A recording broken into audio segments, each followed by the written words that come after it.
तो मेरी जनता कैसी है? उम्मीद करता हूं कि ठीक ही होगी।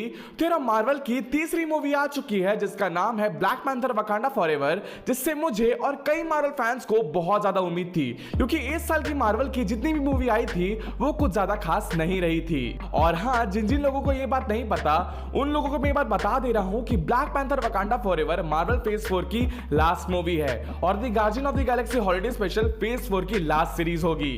खैर, अब अगर बात करूं ब्लैक पैंथर 2 के डायरेक्टर रायन कुगलर की, तो उन्होंने इस मूवी के लिए बहुत मेहनत की थी। मतलब कि जब वो ब्लैक पैंथर 2 के स्क्रिप्ट को लिख रहे थे तभी एक दिन अचानक से चैडविक बोसमैन गुजर जाते हैं, जिसके वजह से उन्हें वापस से ब्लैक पैंथर 2 के स्क्रिप्ट को लिखना पड़ा था और चैडविक बोसमैन को एक अच्छा ट्रिब्यूट देने का जिम्मेदारी आ गया था उन पे, जो कि उन्होंने बहुत अच्छे से स्क्रिप्ट लिखा ही और बहुत अच्छे से चैडविक बोसमैन को ट्रिब्यूट भी दे दिया इस मूवी में।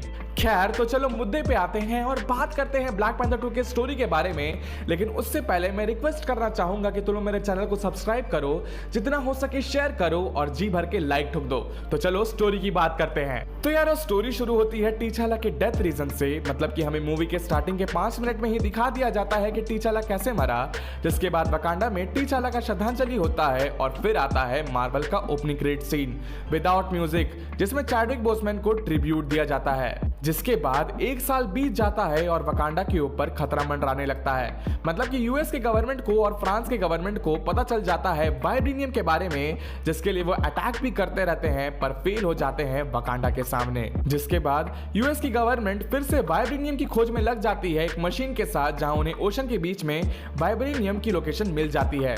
पर ये वाइब्रेनियम वकांडा की नहीं बल्कि तालुकान की होती है, जो कि नेमोर का किंगडम रहता है, इसलिए नेमोर सबको मार देता है। तो यार स्टोरी कंटिन्यू करने से पहले मैं एक चीज क्लियर कर देता हूं कि नेमोर एक्वामैन का लाइट वर्जन नहीं है, क्योंकि नेमोर की स्टोरी एक्वामैन की स्टोरी से काफी ज्यादा डिफरेंट रहती है। बल्कि नेमोर की स्टोरी खुद की कॉमिक की ओरिजिन स्टोरी से काफी ज्यादा डिफरेंट रहती है, जो मूवी में धांसू लगती है। खैर, तो स्टोरी पे आते हैं जहां नेमोर सबको मार देता है। जिसके बाद नेमोर सीधे क्वीन रामोंडा के पास जाता है, वो मशीन लेकर, और उस मशीन के साइंटिस्ट को खोजने का एक तरह से ऑर्डर देता है ताकि वो साइंटिस्ट को नेमोर मार सके। और क्वीन रामोंडा इस चीज को एक्सेप्ट कर लेती है, क्योंकि नेमोर की आर्मी बहुत ज्यादा रहती है।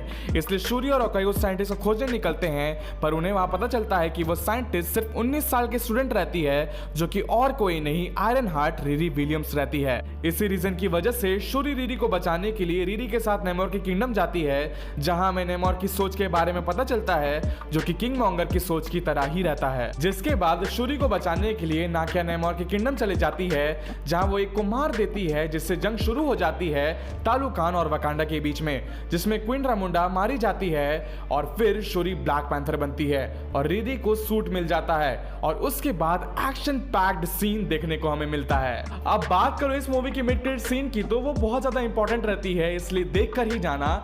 लेकिन हाँ, इस मूवी में कोई पोस्ट क्रेडिट सीन नहीं रहता है, इसलिए मेरे जैसा वेट करके मत कटवा लेना।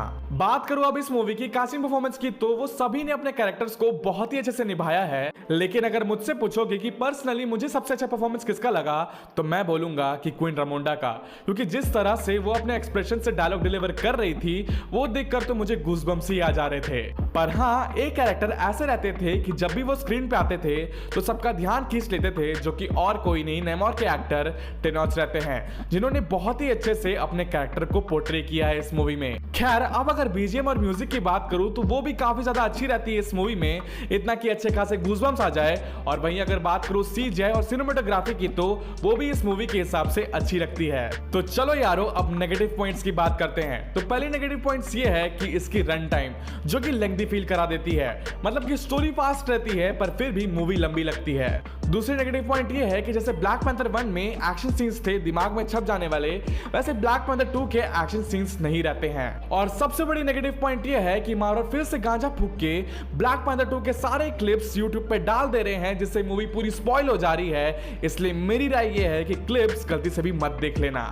खैर, अब अगर हिंदी डबिंग की बात करूं तो वो अच्छी रहती है, क्योंकि जो कैरेक्टर की डबिंग आर्टिस्ट थे वो चेंज नहीं नहीं हुए हैं इस मूवी में। तो जिनको ये मूवी फैमिली के साथ जाना है या बच्चों के साथ जाना है वो बेफिक्र होकर जा सकते हैं, क्योंकि इसमें कोई भी किसिंग सीन नहीं है जितना मुझे याद है। तो यार ओवरऑल ये मूवी ट्रीट है मार्वल फैंस के लिए जिन्हें थॉर लव एंड थंडर और शी-हल्क सीरीज से गुजरना पड़ा था, क्योंकि ये मूवी मजाक नहीं बल्कि डार्क और सीरियस टोन में बनाई गई है, वैसे ही जैसा हमें चाहिए था। तो मेरी जनता, ये थी मेरी review black panther Wakanda forever के ऊपर। तुम्हें ये मूवी कैसी लगी और तुम्हारा क्या एक्सपीरियंस था इस मूवी को लेकर, मुझे कमेंट सेक्शन में जरूर बताना। और अगर तुम्हें शी-हल्क सीरीज का रिव्यू चाहिए तो मेरी ये वीडियो जरूर चेकआउट कर लेना, और अगर तुम्हें मेरे सोशल मीडिया हैंडल का लिंक चाहिए तो वो भी तुम्हें मेरे डिस्क्रिप्शन में मिल जाएगा। तो तब तक के लिए tata bye bye, see you soon, Vande Mataram.